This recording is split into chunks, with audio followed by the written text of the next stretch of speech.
everybody, Crafting Journey here. National Milk Chocolate Day. It's also Friday. I get to do the Friday dance. Ooh, ooh, ooh, ooh, ooh. Friday dance. I'm just looking to see if anybody's watching me. I'll show you guys on YouTube, but not my neighbors, right? Okay, Stitch is catching up back there. Do you see him? Where is he? Where is he? There he is. All right, see you soon.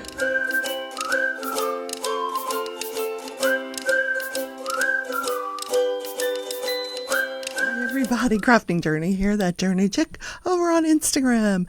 Welcome to another edition of Crafting and Crime Daily, the show where I bring you recaps of live trials and some other chit chat. Yeah, if you want to fast forward through the chit chat, yeah, you can fast forward through the live trials. When I have time, I do put chapters on here, but I do work full time, so sometimes time is an issue. So today I am working on this diamond painting. So I finished the top part of this one side. Like, there's still another whole side here. Yeah, that's going to have to wait till after the event.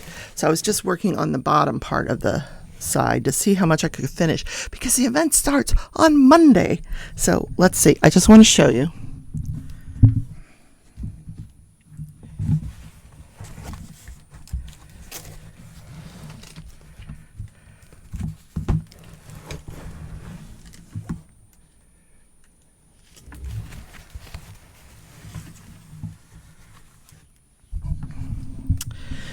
So that is what I have done so far.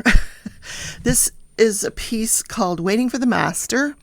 In the part that you don't see, there's a dock and a lake, and there's dogs waiting out on the dock for their master to come home.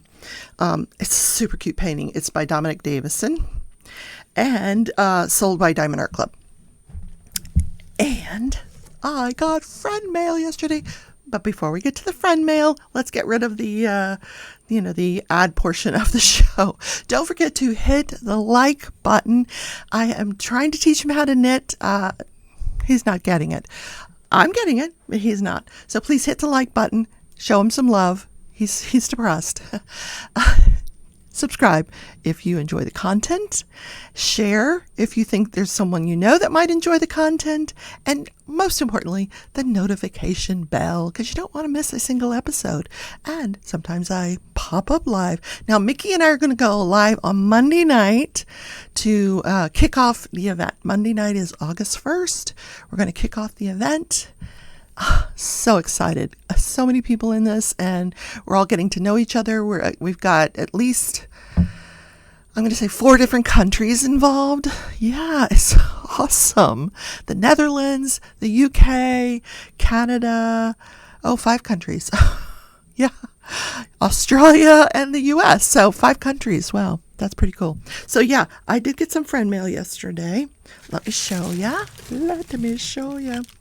Both from the same subscriber. Oh, God bless her. Narrate, you're such a sweetheart.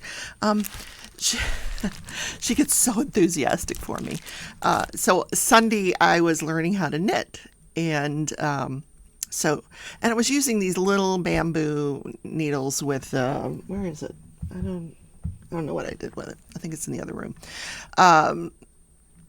Because I frogged out what I had started and started over when I got the needles. So let me show you the needles that she bought me, because I had these like little bamboos with the cord on it, and I just felt like they were too small for my hand, but they come in all sizes. But anyway, first, a set of long needles, bamboo. These are by Boye, Boye, bamboo knitting needles. Look at that. And they've got the that end thing where they have the size. Well, do they have the sizes on the end? No, they do not. How am I going to know what size they are? Oh, it does say on the needle what size they are. It's just underneath the thing here. Okay. And wow, I was blown away when I saw these. Oh, look at these. Look at here, let me get rid of the trash. they've got this clear, it's like a clear lucite, really pretty. These are by Susan Bates. Now, they're different sizes, so I compared these to the bamboo. So the bamboo seems to have one more set of needles that are smaller. So if I need a smaller size, I can go to the bamboo. But look how pretty those are. Oh my God, they're gorgeous. And they have the sizes right here on the ends of each thing here. So of course I started. I started. So here is where I was last night. I started over. Look. I'm so happy with myself. Just tickled. Okay, let's talk about the arm. Yes, it hurt a little bit. But, I can't sit around and do nothing all the time. My hands have got to be doing something. Crochet, loom knitting, something, diamond painting. So I did get a referral to a person that works on elbows. Like these doctors specialize in body parts, Thank God my primary doctor sees me holistically, the body as a whole. 'Cause, you go to the orthopedics and she's like, are you here for your knee? No, I'm not here for my knee. I'm here for my hip. Well, who do you see for your hip? I said, I'm seeing the orthopedic doctor that I'm here to see today.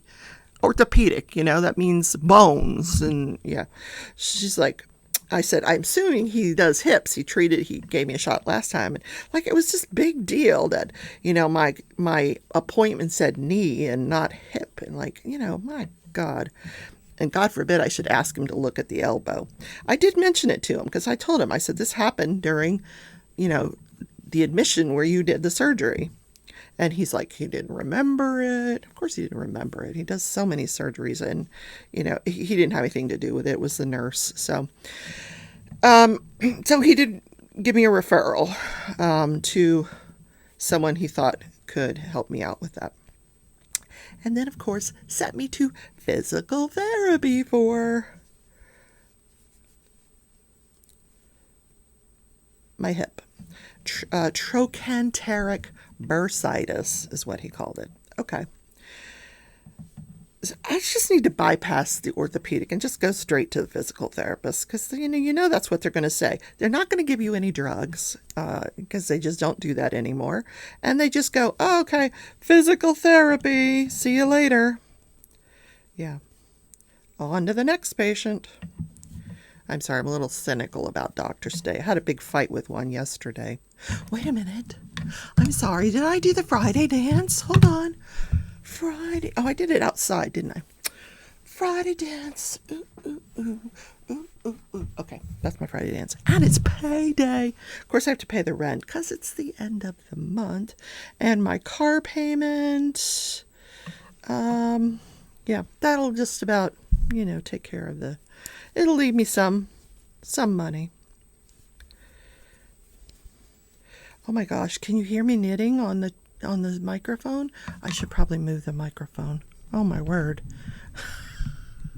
I can turn the volume up if I need to, but I've just realized you're probably hearing the knitting needles. Anyway, maybe I should not knit. Maybe I should diamond paint and not knit. Okay. All right, well, we'll put the knitting away. we'll do diamond painting instead, because that's quieter. Hold on. Hold, please. Okay, so I just needed to turn the painting around so I could work on this part right here without the ASMR of knitting needles. Last night, I put YouTube up on my TV. I couldn't sleep again. I have so much pain at night, because when your body starts to relax, all those muscles from the day just kind of scream at you. So it just takes a little bit longer to get relaxed.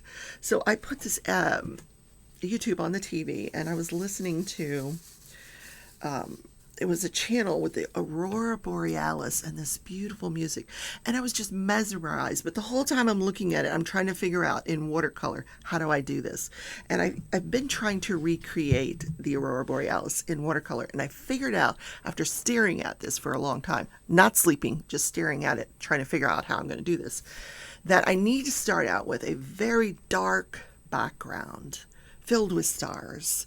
And then I could add in the aurora borealis, because I was doing a very light sky behind it and it just wasn't looking right. And now I realize why. Because you need when the northern lights come up, you need a really, really dark, it has to be very, very dark and should be without clouds, but sometimes there are clouds. It's very cool to look at when there is clouds too. All right, I'm going to put the light pad on. If you're not familiar with diamond painting, the light pad just kind of helps me see the symbols on the canvas. So what I am doing is I have a diamond painting pen. This is from Enabler's Outpost. I have a this one is from Archer's Arts. I don't think they're in business anymore. I could be wrong. But yeah.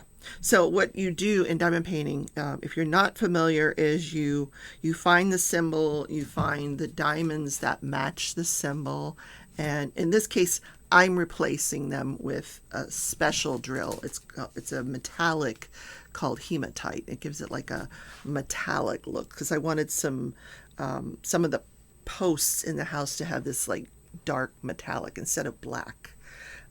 So that's what I'm doing. For those of you who didn't know, those of you who said, what is she doing? Thanks for asking. So today is National Milk Chocolate Day. So enough said, right? If you enjoy milk chocolate, then celebrate and go have a chocolate bar or put a little milk chocolate into your coffee. I like dark chocolate. I prefer dark chocolate in my coffee. Just if you give me a choice of any kind of chocolate, I'm going to take the dark chocolate every time. Milk chocolate is not as healthy. It's higher in fat than a dark chocolate. So, I mean, it's just up to your taste buds. It's sweeter. So, it's your choice. I'm not going to turn down milk chocolate. No one turns down chocolate, but I prefer a dark chocolate. What's your choice? Let me know in the comments. All right, you came here to listen to true crime. Let's talk about this. All right, the case of Nicholas Cruz. They didn't have court yesterday. No, they did not. I looked for them and I said, oh, I can't find them. And I do recall there was some discussion by the judge about time off, and I know they plan to take an entire week off, but I think that's when they're going to do that when the plaintiff finishes their case. Like between the plaintiff case and the defense case, they were planning to take a week off. And he did say he was going to finish up his case. The plaintiff attorney was going to finish up his case, the prosecutor, I should say, after he takes them on a jury view. He is actually planning, they are going to take these jurors to Marjorie Stoneman Douglas High School, where the 1200 building, the high school has these different buildings. It's kind of laid out like a college with different buildings. And the 1200 building was the building where the freshmen were and some upperclassmen who were taking some specialized courses. One in the Holocaust and some other ones. Anyway, 3 floors, 2 entrances, and this is where the massacre occurred, on every floor of this building. And to this day, since 2018, that building sits there the way it was the day the shooting happened. With dead Valentine's Day flowers on the floor, balloons, it was Valentine's Day. It's just, holes in the walls. So they are actually going to take the jury over and let them see this scene, walk them through all 3 floors of this building. Then I suspect once this case is over, they'll probably demolish that building. I don't think it'll ever be occupied again. The building's a mess. It's an absolute mess. He shot through every window.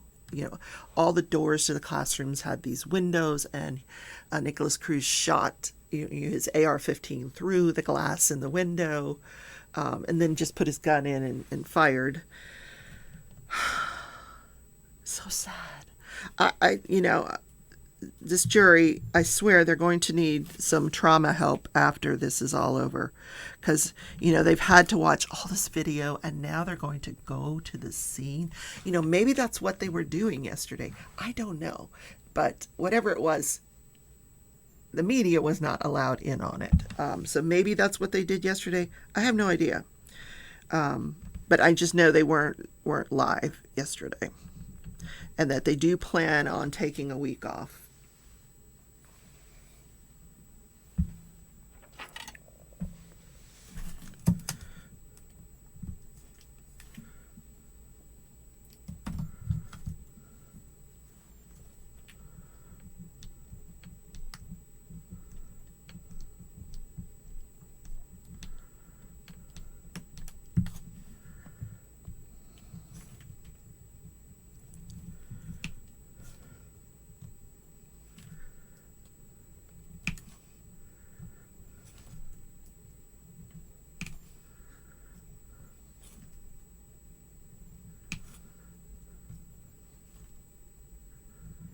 Yesterday, in the case of Alex Jones, he is being sued by Neil and Scarlett Heslin. And now this is just one of 4 cases where, now here's the interesting part. Yesterday I mentioned that the judge had decided the case. That's not what happened. I didn't realize. I did some more research, and because she had said, I've already ruled that he's responsible. So I figured they had heard, she had heard evidence, and that is not what happened. Here's what happened. This lawsuit was filed back in 2018, and Alex Jones would not cooperate. He had attorneys. He's gone through multiple attorneys, and when you're litigating, there's what they call a discovery process, where each side will ask for information that they want from the other side. And in this case, the plaintiffs wanted information about revenue that Alex Jones was making on his supplement sales during the videos that he talked about this Sandy Hook massacre. And he refused. He just would not turn over any of the videos, any of the revenue information. He was set for deposition. In other words, a sworn statement where he has to sit down and tell the truth. And this is all for discovery purposes. He refused to come, and to the point where the judges were fining him, because there was judges in Connecticut where some of the lawsuits were filed, because it has to be in the jurisdiction where the plaintiffs reside or where the defendants reside. So there's cases up in Connecticut, there's cases up in down in Texas. He was not cooperating in any of these cases. So the judge was fining him for every day that he failed to appear for his deposition. He was fined. Now, he appealed this all the way to the Supreme Court, and the Supreme Court refused to hear it. Yep, we're not going to hear this. What happens when a party refuses to participate in discovery is the party asking for the discovery and not getting it can ask for sanctions. And in this case, they moved for sanctions. They did a motion for sanctions. And the judge says, finally, she sanctioned them. She says, I am entering a default order in favor of the plaintiffs because 5 years, you're not cooperating. So, and the Connecticut judges did it, and the Texas judge did it. Default judgment for the plaintiff. That is so rare. So rare. Now, I'm on day 2. Yesterday was day 3. I watched day 2 yesterday, and Alex Jones was not there. I did not find the explanation for why he was not in court, but he was not in court. Now, on the stand was his producer, and I don't know where she's from, but she does not appear to be American. Like, she may be naturalized, but I don't know if she's got an accent, and her demeanor was very submissive, and she looked like she was just on the brink of crying at every second, like very timid, and she just didn't know how to answer the questions. And the judge kept telling her, apparently she was under an order to go and prepare for this testimony, because when she's appeared in the past depositions, she just didn't know anything. And she was appearing in a deposition as the corporate representative of InfoWars. So when you have a civil suit and you're trying to find out about the money, the revenue, you can depose or ask to take the deposition of a corporate representative, the person with the most knowledge of the corporation. And this is who they sent, this producer. And she's like, I don't know. I can't answer that, And the judge says, I told you to prepare. This judge is not happy with the defendant, and she is making no bones about it. You can tell. The jury can tell. She's not happy with him. The defense counsel will stand up to object. She'll say, overruled. She won't even hear the objection. Overruled. Overruled. And sometimes there's some banter between them, which ends up not in his favor. The day of opening statements, when the day ended, there was an altercation between the defense lawyer and the plaintiff lawyer, to the point where the defense lawyer shot the plaintiff lawyer a bird. I'll put a picture here. I'm like, whoa. And there was, the plaintiffs have more than one lawyer. So the second lawyer for the plaintiffs actually intervened to stop the altercation and said, listen, why don't you guys just exchange phone numbers and go your separate ways, cool off, and then call each other and work this out. And the defense attorney would not give him his phone number. He's like, just text me. Or he's like, I'll text you. And he's like, well, let me give you my phone number. No, I'll email you. He's a piece of work. And not the first attorney, like I said, that Alex Jones has. And I found out this Alex Jones was actually subpoenaed by the January 6th committee. The committee that's investigating the January 6th break into the Capitol riots. They want to know what role he played in instigating this. Me too. I do too. But this producer, one of the things she actually said to the plaintiff attorney, you are the one that is lying to this family just so you can bank on them. Now, it's not a phrase that Americans use, bank on, but, to make money off them. And she said, Alex really believed what he was saying. Whatever he said, he really believed. And he was not scripted. His shows were not scripted. Although one time she tried to blame something on the writers. So what are they writing if things are not scripted?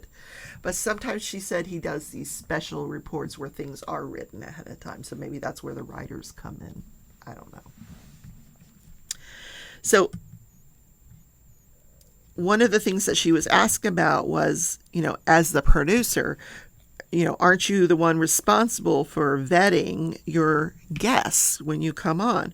And she admitted that she was. And she said, well, this Wolfgang Helfig, did you look into his background? And she said, he had very good credentials. And they said, well, did you ever see them? So, no, she never saw them. She was just taking his word for it. But the plaintiff tried to get her to admit that she and this company had knowledge that the things that Wolfgang Helfig were saying was false, and that he was harassing these parents of the Sandy Hook massacre. And they were still having him on their show. And she refused to admit that they knew this.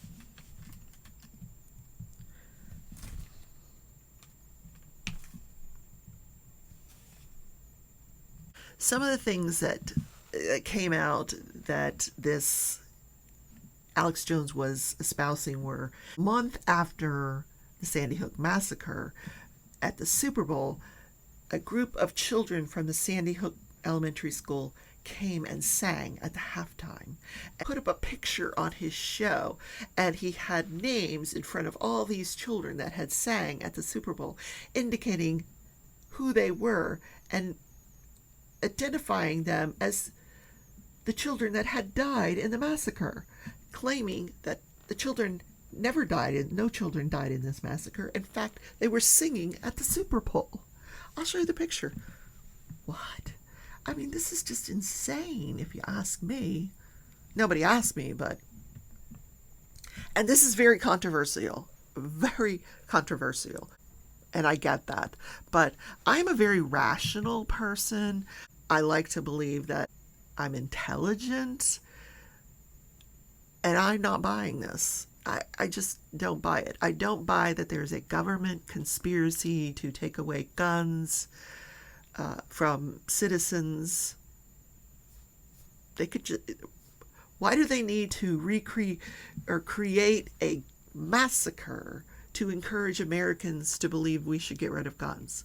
Just do it. If the government wants to take away guns, just take away the guns. Why would you create this falsity? You know, hiring actors and, no. I don't get it. This Wolfgang Helfig, the guy he would have on as a guest, has these 16 questions. And I'm going to go research these questions. But one of the things he was telling people is that this school was in deplorable condition just before they demolished it, that it was full of asbestos, full of all these chemicals, and how could you send your kids to a school that was so toxic, and the school board knew this? And if you're that concerned about your child, why would you send your child to this school? And all in an attempt to make people believe that of course they wouldn't send their kids to this school. This school was not operational. This is what he's trying to get people to believe, that it was just all set up to create this false massacre, this false narrative. The producer said, all of this is true in that we believe what we are saying. And you could tell she genuinely believed what Alex Jones was saying. In fact, before she became employed with InfoWars, she had been looking for a job, and she was a listener of his radio show and his podcast. And she said she enjoyed it, and she heard he was looking for help, and so she applied, and she thought that the atmosphere was there, that was really good, and so she loved the vibe there. She was hired as a sound engineer and then was promoted to producer. So she's one of the flock. Now, during 2015, when this woman started producing the show, because he actually started his videos, Alex Jones did, in 2014. But during 2015, he did at least 10 segments on Sandy Hook, in which he would have this Wolfgang Helfig on, who apparently claims to have all these credentials when, in fact, he spent a very brief time as a Florida highway patrolman writing tickets on the highway, investigating accidents. But in no way was he what he claims to be. Like, he was like this detective, and no, not happening. And they knew this. They knew that his credentials were not real. They had people emailing the company, InfoWars, and telling them the things that this guy is saying just couldn't possibly be true. And here's why. Bum, bum, bum, bum, bum. And I'll come on your show and I will tell people why he's wrong. And they wouldn't have these people on the show. Just this Wolfgang Helfig. And this producer actually said that they let the audience decide the credibility of their guests. Then she said in her own defense, I'm not the arbiter of the ultimate truth of the claims. No further questions. Oh my God. Yeah.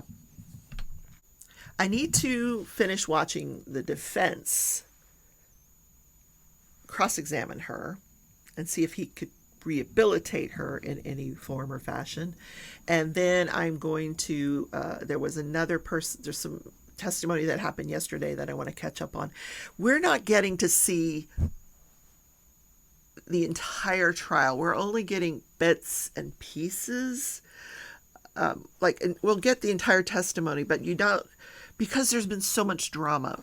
For example, on the opening statements, between the time the plaintiff finished his opening statement and the defense started his statement, these were two different videos. There was a video of the plaintiff opening and a video of the defense opening, because apparently between the time frame between those two occurrences, Alex Jones was out in the hallway talking to the media, telling the media what a farce this was and that the plaintiff is lying and, yeah, making a big scene.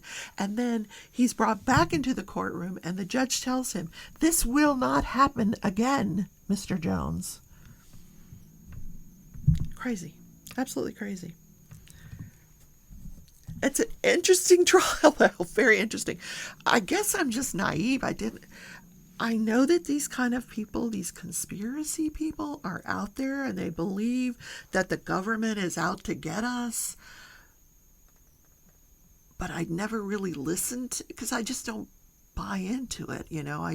I was listening and I was trying to, they were showing some of the video and I was trying to hear his point of view and trying to get what he was saying, and I just wasn't buying it.